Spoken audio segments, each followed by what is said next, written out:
Kita lanjut lagi, kita mau bahas apa? Kita mau bahas make or buy decision.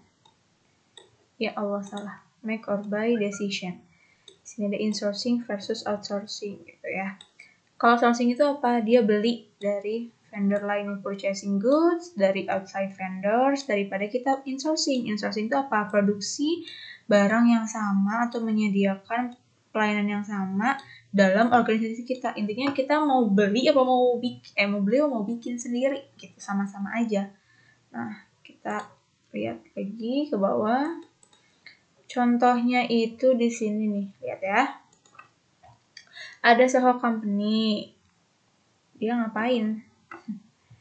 Nih dia tuh kerjaannya ngapain sih? Dia bikin DVD player sama digital media receiver.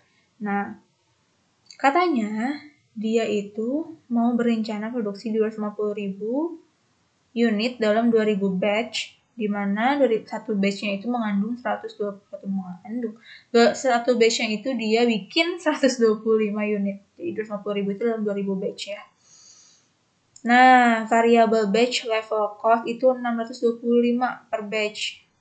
With the number of batches now okay. Terus offers to sell. Nah, kalau misalnya Broadfield ini dia tuh vendor. Nah, dia tuh kayak, ini aku jual nih DVD player nih, kalau kamu nggak mau bikin, aku bisa jual, harganya berapa? 64 per unit. Dia mau jual juga 250.000 DVD player. Nah, kita pilih mana nih? Oke. Ceritanya. Nah, sekarang kita lihat dari sini. Kalau kita bikin 2000 batch ini biayanya berapa? Oke. Jadi di sini ada DM-nya 36 per unit, terus DL-nya 10 per unit, sama variabel FOH-nya 6 per unit. Terus ini mix batch level manufacturing overhead cost. Jadi ini tuh level apa ya? FOH level batch-nya dalam satu kali produksi itu dia ada mengeluarkan 625, terus nanti dia dikali sama 2000. Nah, ada biaya setupnya. Setupnya itu kayaknya setupnya itu 750.000. Itu biaya apa ya? Biaya tetapnya kayaknya biaya tetap dalam 2000 produksi itu 750.000. Terus 625 itu batch level FOH-nya dikali 2000. Jadi berapa tuh? 625 dikali 2000 ditambah 750.000. Ketemulah 2 juta. Dibagi jadi 8 per unitnya. Bagi 250.000 ya. Terus fix FOH-nya 3 juta. Oke. Berarti ketemu dia 12 per unitnya. Oh, ternyata kita tuh mengeluarkan biaya sebesar 72 per unit.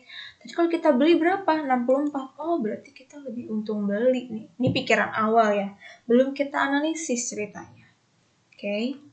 Belum sampai selesai di situ gitu ya. Nah, kita lihat di sini. Katanya nih, kita harus ini ada asumsinya itu. Yang pertama, the capacity now used to make the DVD players will become idle next year if the DVD players are purchased. Kalau misalnya kita beli, nah kapasitas produksi kita yang harusnya kita bikin buat DVD player itu bakal menganggur. Sedangkan fixed FOH bakal terus kita bayar. Ya nggak? Iya kan? Nah, terus fixed manufacturing overhead cost. Nah, 3 jutanya tuh bakal tetap ada gitu loh. Bakal tetap ada. Nih. Continue to be incurred. Kalau misalnya kita beli juga, kita tetap ngeluarin 3 juta gitu loh. Karena kita nggak produksi dia aja gitu. Dan ini bakal terus jalan cost-nya. Terus 750.000 fixed salary to support handling won't be incurred if the manufacturer DVD players is completely shut down. Kalau misalnya kita shutdown si DVD gitu, kita nggak bikin DVD-nya, ini nggak akan ada nih biaya ini nih. Oke. Coba kita ke bawah, kita lihat. Nah, kita bandingin. Biaya apa aja yang bakal berubah kalau misalnya kita beli? Ya nggak? Biaya apa aja yang bakal berubah? Yang bakal terjadi kalau misalnya kita beli dan berbeda sama sebelumnya. Nih, kalau kita make or buy, ini bakal sama-sama aja kita ngeluarin yang namanya fixed cost yang sebesar berapa sih? Sebesar 3 juta itu bakal kita keluarin. Makanya kita nggak tulis di sini. Kenapa? Karena kita mau cari difference-nya. Sedangkan ini bakal keluar-keluar aja gitu. Ya nggak? Jadi makanya, tadi kan kita 18 juta ya di atas tuh. Ya, di atas tuh 18 juta kan. Nih, di sini tuh makanya dia cuma 15 juta. Dari mana? 18 juta dikurangi ini. Kok dikurangi? Ya karena dia nggak ngaruh gitu loh. Kalau ini variable cost, terus yang tadi setup, biaya-biaya kayak gitu, DL, itu tuh nggak bakal keluar kalau misalnya kita kita nggak bikin gitu loh. Kita beli, kalau kita beli, biaya-biaya itu nggak bakal keluar nih. Nggak bakal keluar nih sebesar segini tuh nggak bakal keluar. 15 juta ini bakal jadi avoidable cost kita. Avoidable cost kalau misalnya kita milih buat beli. Nah, gitu. Sekarang, kalau kita beli, keluarin 16 juta plus 3 juta bakal kita tetap bayar kan. Jadi 19 juta kan. Nah, kalau ini jadi 18 juta, ini 19 juta, jadi ada selisih 1 juta. Atau nggak kita hitung 3 jutanya. Karena sama-sama aja, kita cari selisih kan intinya. 15 juta sama 16 juta. Jadi, kita selisih 1 juta. Lebih besar mana? Lebih besar cost kalau kita beli ternyata. Karena ntar kita tetap ngeluarin 3 juta ini. Akhirnya kita, oh ya udah berarti kalau gitu ya udahlah kita bikin sendiri deh. Daripada rugi 1 juta ya enggak.